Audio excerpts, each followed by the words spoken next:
Hello everybody, Ranger John Heron here from Huntsville State Park. I want to give you a safety talk today about being in the outdoors and what you should bring with you. Now, to a lot of people, this is a great adventure. This is a moment of stepping into the woods, headed to the backcountry, away from civilization to explore the unknown, and it brings a great adrenaline rush. But it can also bring fear. You're headed to the unknown. You don't know what variables are back there. There are risks and dangers back there, and you're away from a lot of the safety that civilization brings with us. So in order to comfort those, I want to give you a list of items called the 10 Essentials. Now, among the outdoor community, these are 10 items that you should probably bring with you when you're in the backcountry. Now, I will preface by saying that any list you encounter, including this one, can be adapted, changed. Some items you may realize you don't need with you, and some of them you may have forgotten before. But with any of these lists, they're great guidelines to help you as you consider what you're getting into. As we remember our leave no trace principles, number one is to plan and prepare ahead. So thinking through this list, next time you head out on an adventure, it's going to help you think about what dangers you might encounter and what you need to bring to help you get through safely and be comfortable in the backcountry. So let's go through them. So the very first item you ought to bring with you is some form of navigational aid. This is what's going to prevent you from being lost, which is one of the top fears for most people heading to the outdoors. So it could be many things. Luckily, here at the state parks, most of our state parks, we have some good cell phone reception. So having a cell phone with you with a little map app can help as well. But some of our parks, I know I've been to Lost Maples, and the whole park has no cell phone reception. So having a GPS with you, something that relies off the satellites, can be very helpful in the backcountry as well. Or if you're like me and like to go a little old school, bring along a little compass, and making sure I have one of our little trail maps can help me out too. So number one, navigation. Whoop, that way. So the next thing you want to look at, number two, is protection. Now, when they talk about protection, what they focus on is sun protection. This could be having something like a hat, maybe long sleeve shirts, making sure you wear your sunscreen. You can use things like a bandana, help keep your neck covered, and even a little neck gaiter can help out with that as well. If you're on the water, that can also be handy to help block the sun from reflecting up on your face. So those are some of the sun protection out there. I also like to look at bug protection as well. So when I have my list under protection, I also make sure I bring some bug repellent, and there's also repellents that I treat my clothes with as well. So number two, protection from both the sun and insects. So the third item on your list should be insulation.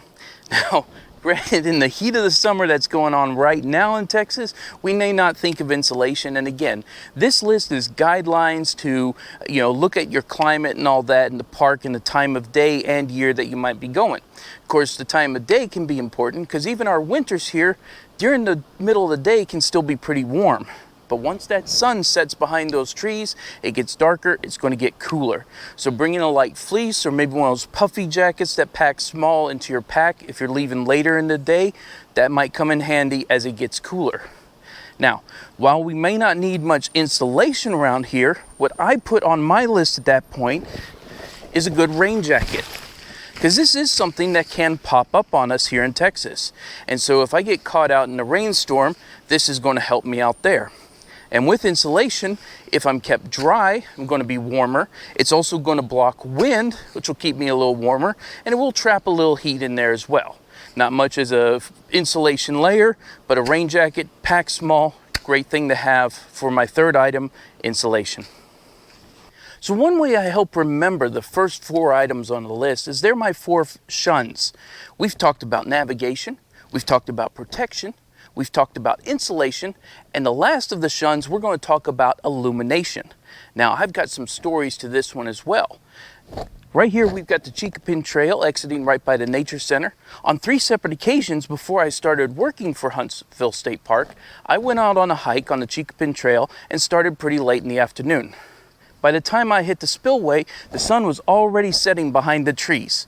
By the time I got to the boardwalk, it was already turning dark. And on those 3 separate occasions, I came out of the trail right here, about a half a dozen people behind me. None of them brought any type of illumination with them. So making sure you bring something like a headlamp or a little flashlight with you is going to be essential to the outdoors. Nothing like getting lost and in the dark. So make sure to bring illumination.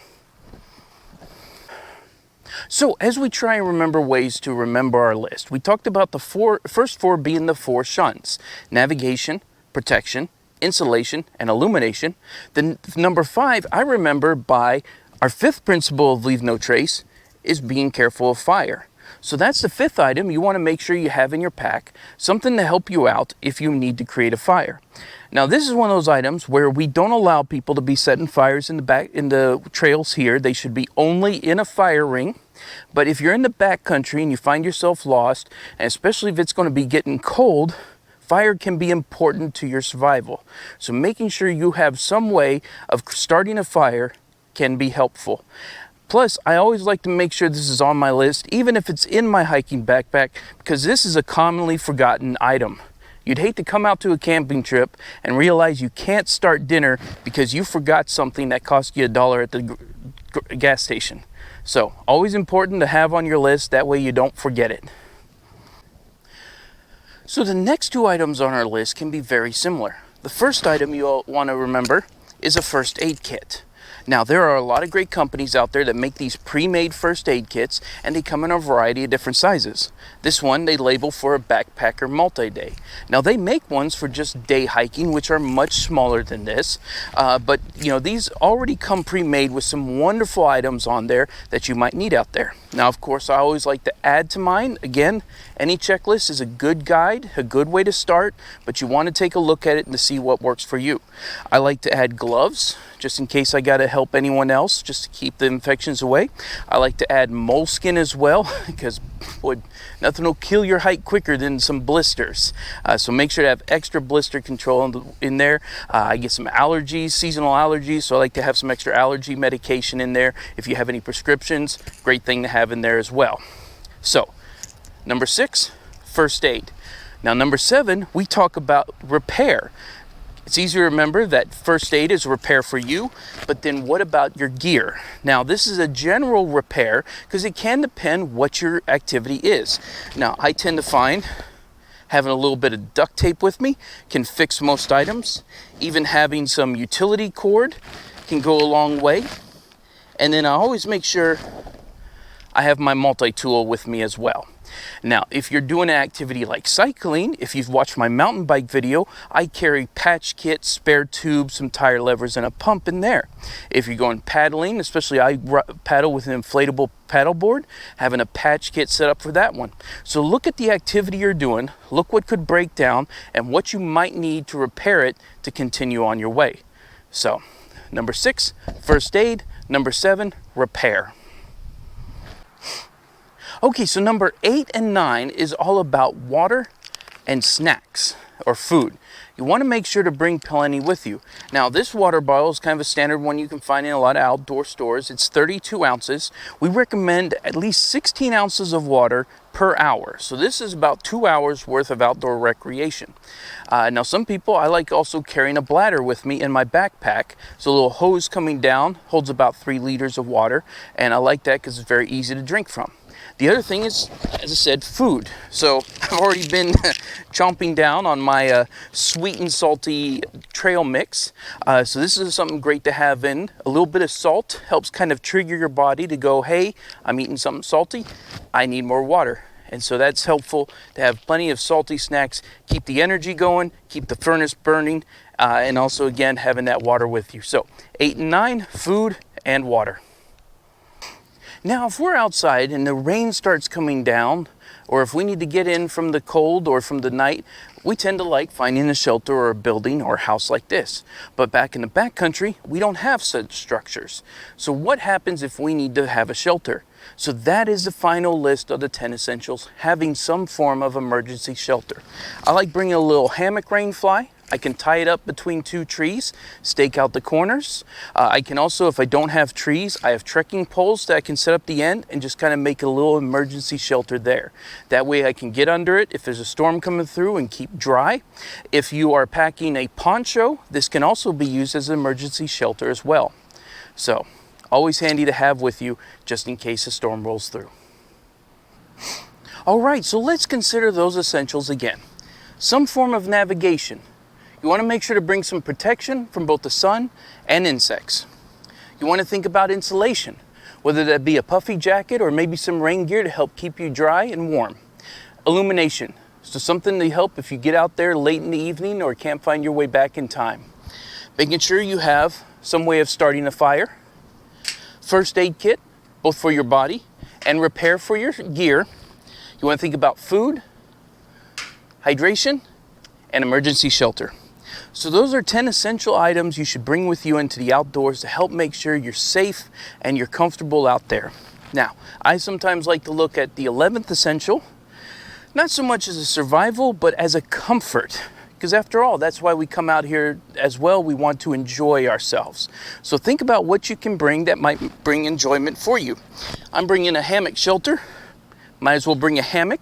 If I find some trees in the afternoon and I want to relax, I can have that. Of course, out here I want to see nature, so some animal tracks, see about some spiders. I'll bring my binoculars as well. If it's windy, might fly a kite. If I need a battery power, sometimes I bring a solar panel with me. I also like to bring some extra clean toilet paper, never know when you need that. Some hand sanitizer, a little towel can come in handy as well. So these are some other essential items, and of course I like to bring my camera too, just in case I see any really cool sights. And all this can fit, depending on how much you bring with you, in any different size pack. We're going to try and get all this in my pack right now.